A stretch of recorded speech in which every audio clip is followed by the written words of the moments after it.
Hello, everyone. Marvelous to be with you all.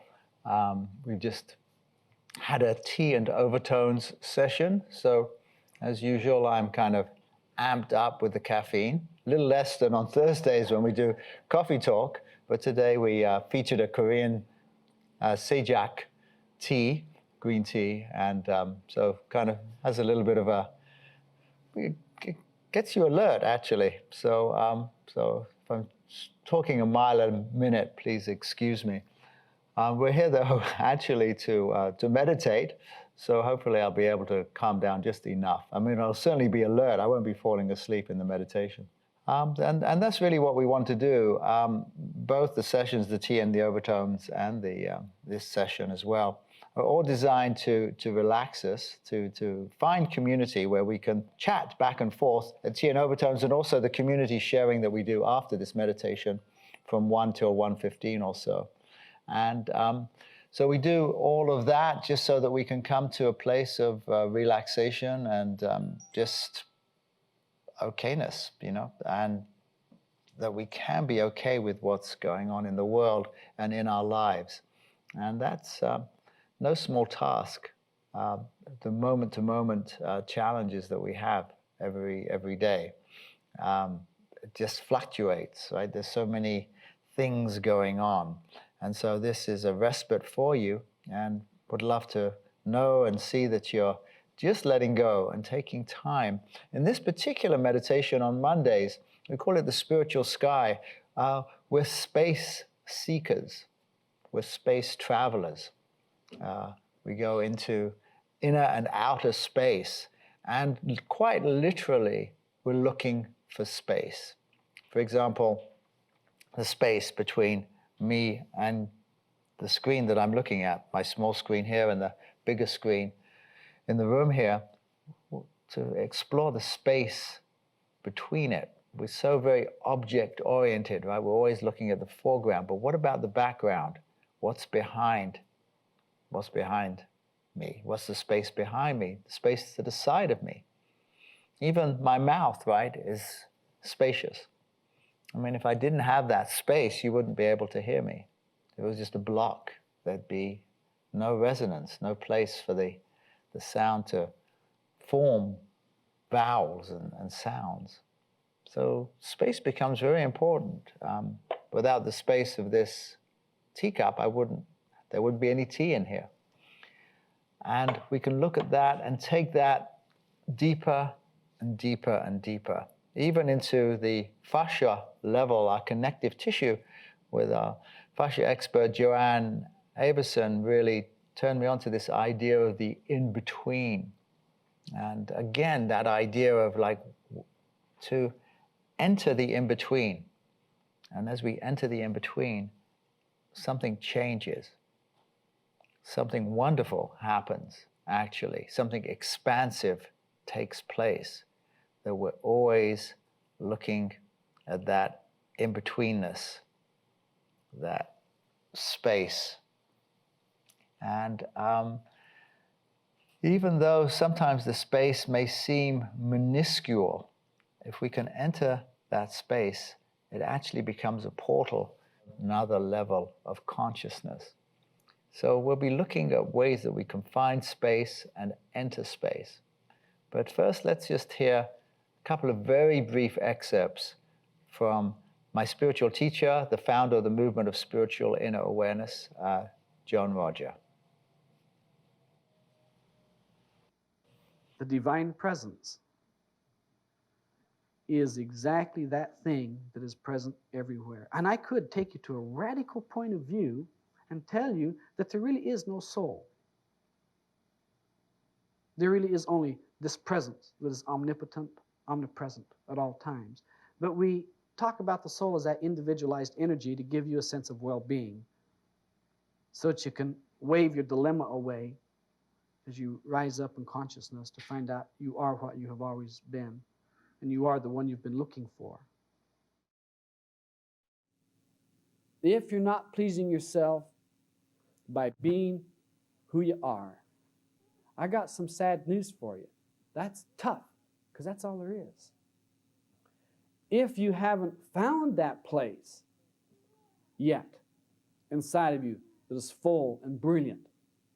That's tough because that's all there is. But when you get there, that's enough because that's all there is.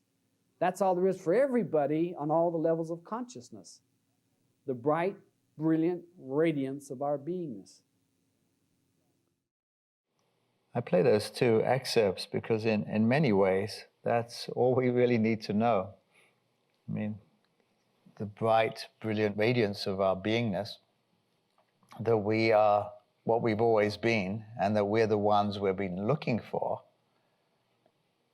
I mean, that kind of basically just pulls back the curtain, doesn't it? And it just says, here we are. And can we be open to that? And again, can we give space to that? Because our consciousness tends to be crowded out with so many thoughts, so many items on our to-do list, so many things that we need to handle. But we don't create space. And here you've given this time. If you're here, you've given time for this meditation, for this time to be with yourself and tune into that bright and brilliant radiance. So from now on, you can just close your eyes. In the meantime, I'll do some meditation. There'll be some silent moments, but there's nothing you need to do whatsoever. I'll tell you when the meditation is complete at the top of the hour, at 1 o'clock my time. And then we'll have about 15 minutes of community sharing. It's always lovely to hear from people around the world. And in Los Angeles too, but it just seems to be such a global group these days, and it's so wonderful to be able to connect with each other. So close your eyes and just see what's present for you today to let go of, that you can create some space in your consciousness with. And we ask for the highest and purest light from the highest and purest source to surround and fill the space we're in and each one of us for the highest good. And that this light cleanse and purify, balance and heal the space around us and the space in us for our highest good.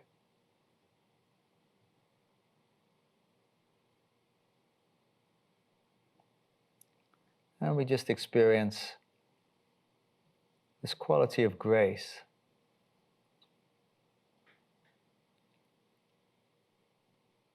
that's present with us now.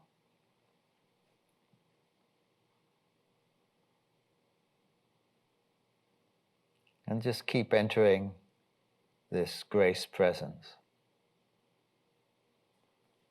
Allow yourself to enter it, dive into it, fall into it, fall up into it.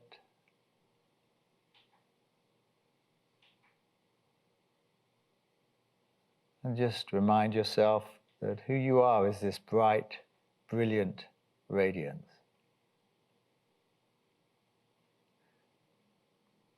So put aside all physical imagery and instead focus on this quality of being that you are, bright, radiant. And allow yourself to feel that throughout your being and throughout your consciousness.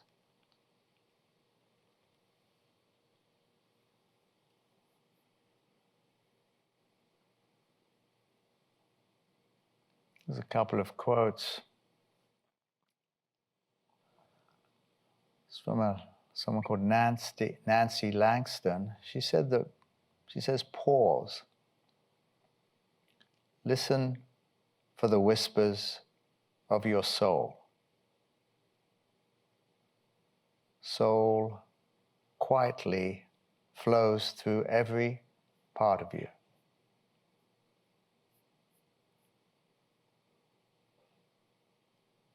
I like that idea of listen. Listen for the whispers of your soul.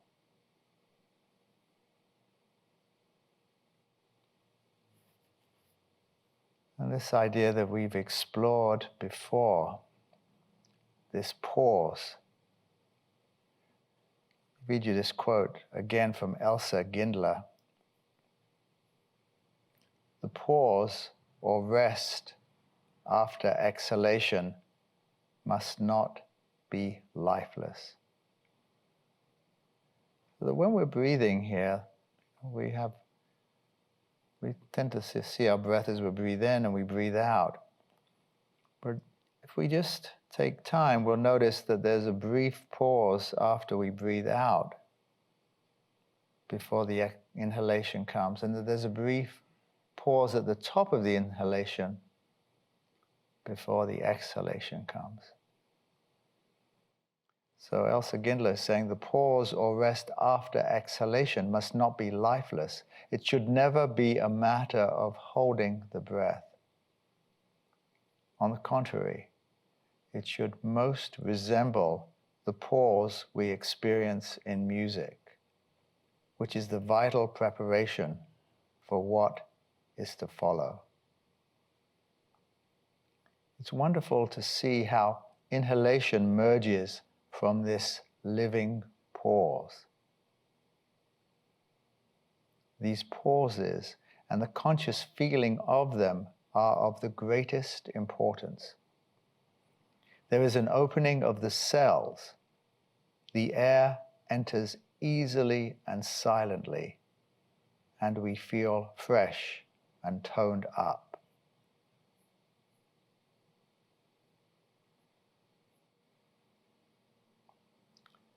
So that's one way to enter into space.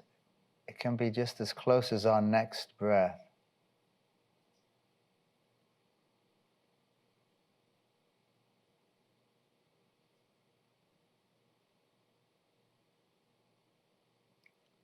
Just after the exhalation, the pause. And that pause can be an absolutely split second.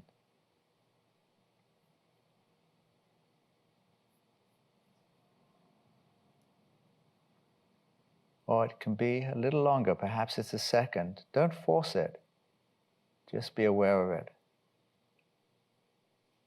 You exhale naturally. We're not doing a technique here. We're just following the rising and the falling of our breath. And at the end of the exhalation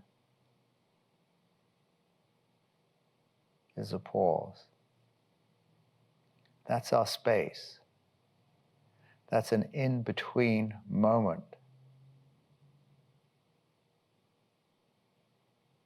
Find the pause, find the space, and enter into it.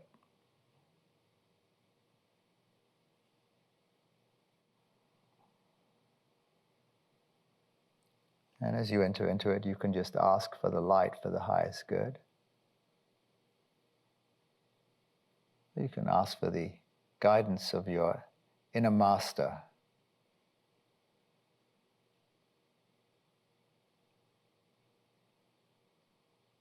Or you can just perhaps see a color. Perhaps you hear a sound. This pause is a doorway into another world.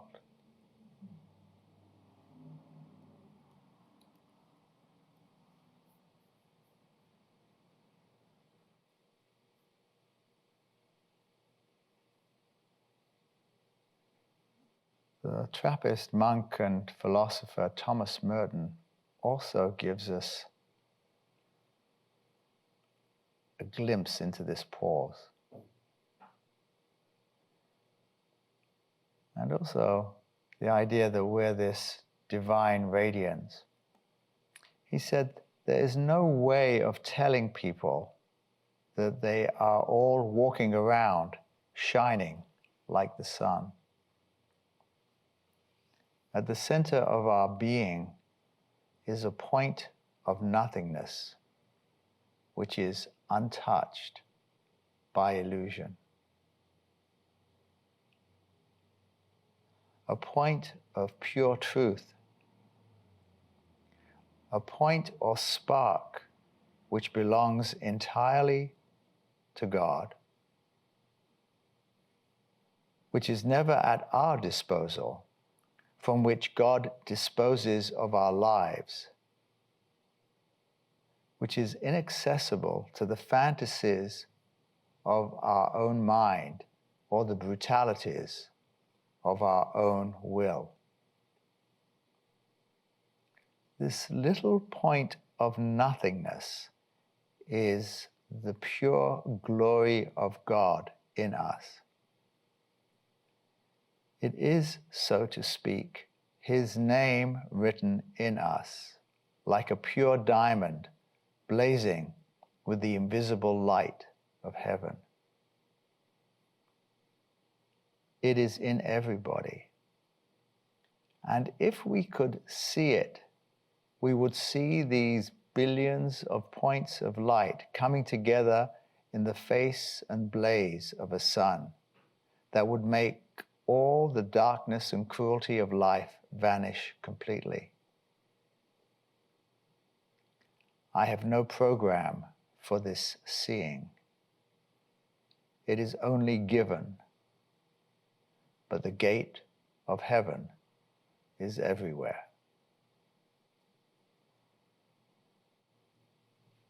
The gate of heaven is everywhere. So perhaps you can find that place of nothingness that Thomas Merton describes, that sacred center.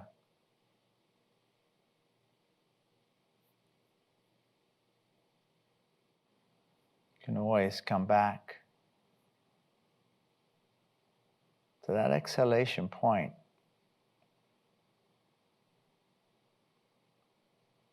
That pause after the exhalation.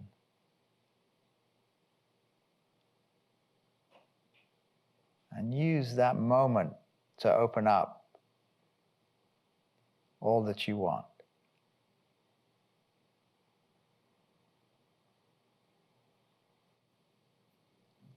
This idea of space is so profound.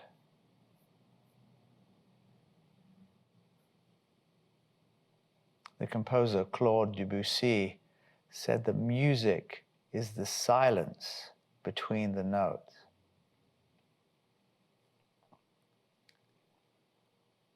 And the master piano teacher, Sophia Rosoff, emphasized the importance of the silent spaces around the sounds. For her, a music composition had very little to do with notes. Playing more notes, or even playing the right notes, was secondary to the awareness of the infinite noteless space around and between the notes.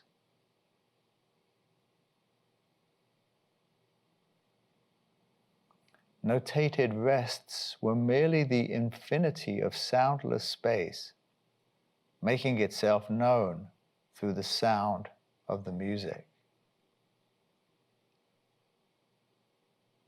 To Rosoff, notes were just ways of directing the mind to tune into and listen to infinite silence.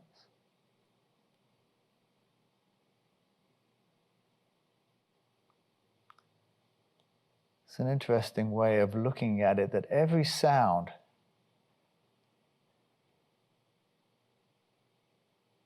has the purpose of directing us back into silence, into space. And we can find that space, that silence between our thoughts, just as we find it between each breath.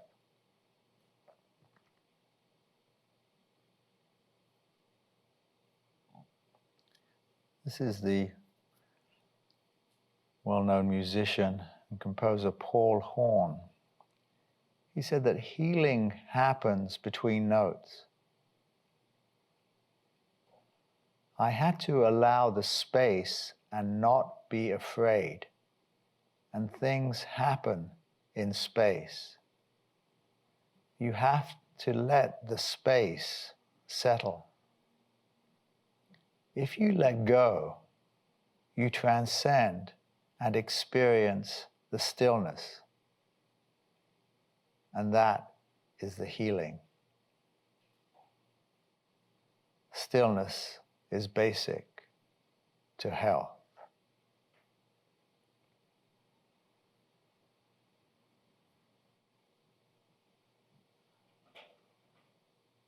So the space is always there. We just have to be sensitive enough to perceive it, to pause, and to enter it. Entering this space is like entering a doorway that leads into a different dimension.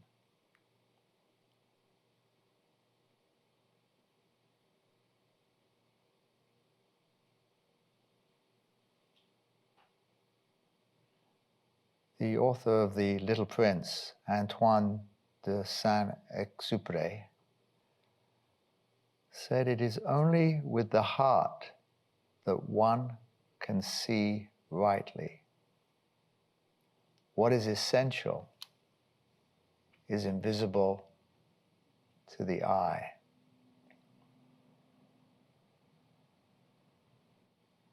So as we continue with this, we can shift our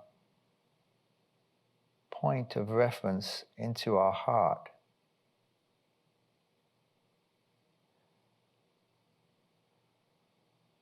As an organ of spiritual perception. And then begin to find that space between heartbeats.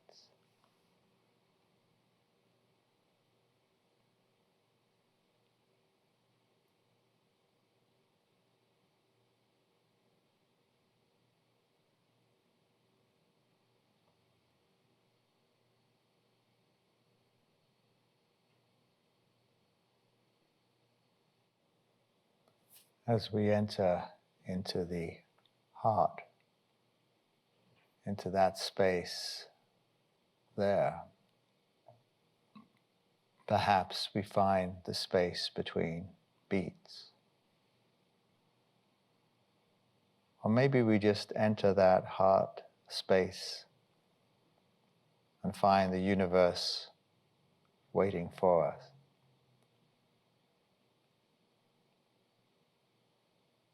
But if our heart isn't fully open,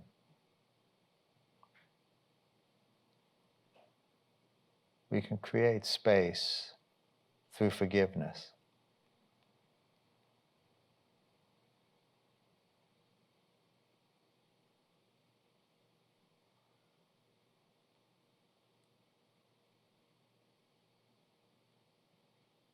The well-known text, The Course of Miracles, says that forgiveness is the answer to everything.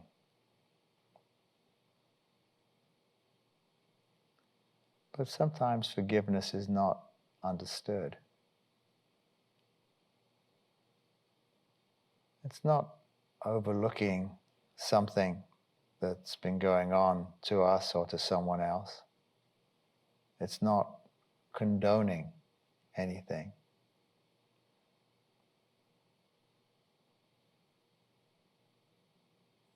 It's just that we shift our perception. When our perception is fixed or locked into something, there is no opening. There is no space. We've eliminated possibilities.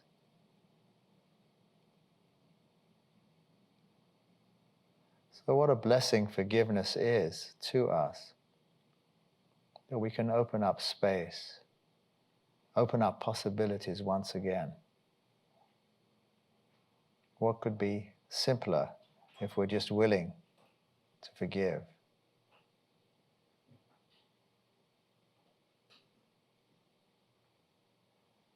Or if our perception stays fixed,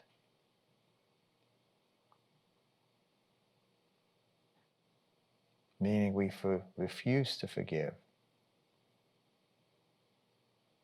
then nothing, not a miracle, not a sign, can allow another truth to manifest for us.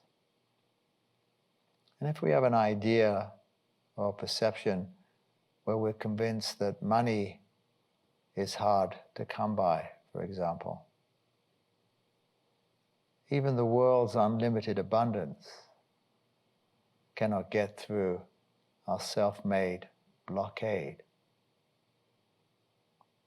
Perhaps that abundance is right there next to us, eager to unfold in our life, but our perception has put up a barrier. And this is what judgment tends to do.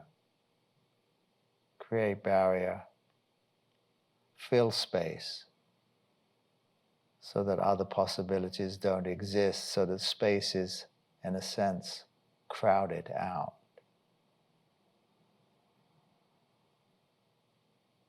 Our forgiveness means that we're aware that our perception is incomplete.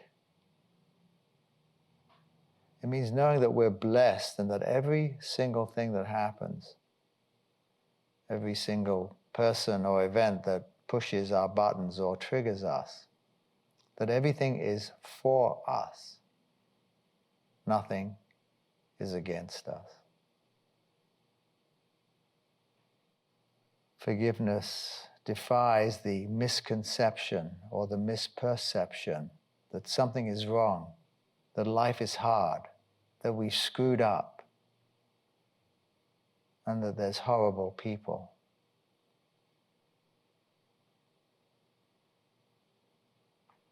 And the best thing about forgiveness is that it relieves us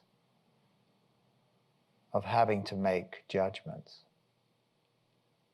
Knowing that we don't understand the whole picture relieves us of having to decide what's good and bad. Decisions that in reality we're incapable of making anyway. Forgiveness literally frees us.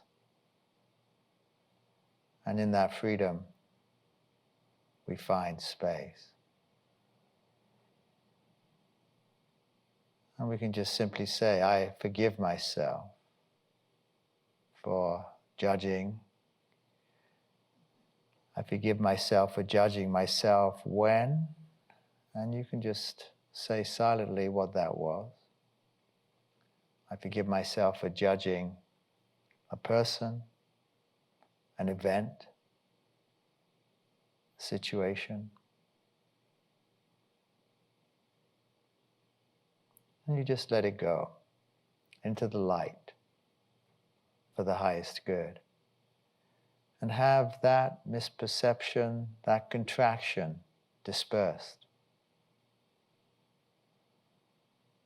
Suddenly there's space, openness that you can enter and walk through and move into another dimension of being, of consciousness.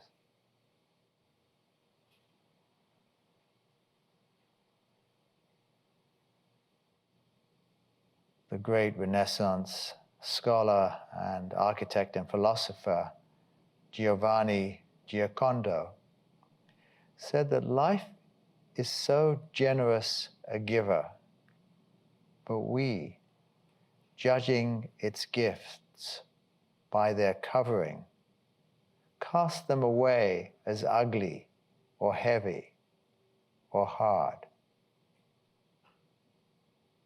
Remove the covering, and you will find beneath it a living splendor woven of love, by wisdom, with power.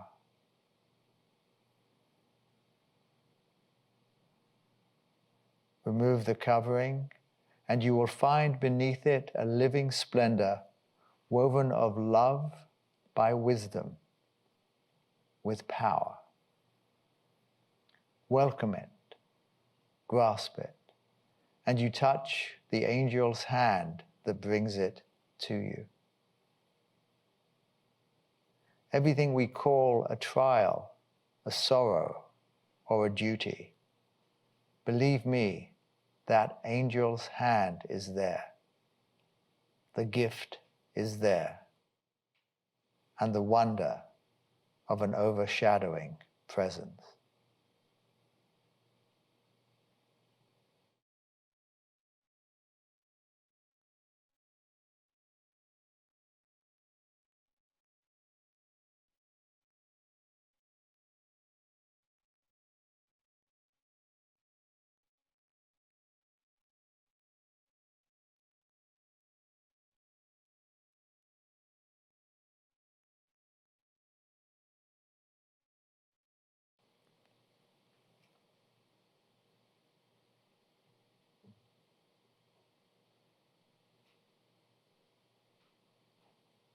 There's a quote from Michael Neal.